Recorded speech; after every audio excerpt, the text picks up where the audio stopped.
Pour nous, le commun, c'est d'abord et avant tout la logique de l'autogouvernement collectif. C'est le principe de la démocratie. On appelle ça le principe du commun, mais c'est le principe de la démocratie comprise dans son sens le plus abouti.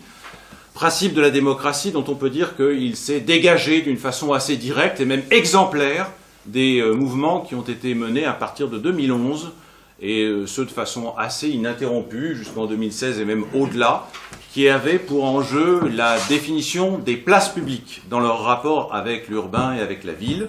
Et ça a commencé avec 2011, le 15M en Espagne, ça a continué avec Occupy Wall Street, ça a continué ensuite avec le mouvement du parc Gezi et de la place Taksim à Istanbul, qu'il ne faut jamais oublier, en 2013. C'est une des raisons pour lesquelles justement la tentative de reprise en main autoritaire de Erdogan a été si forte, parce qu'il a eu très peur. Et puis ensuite, donc, il y a eu bien sûr ce qu'on connaît, c'est-à-dire 2016, Nuit debout, etc. Et puis d'autres mouvements, bien sûr. Mais ce qui est très important, c'est que notre réflexion sur le commun est partie de là.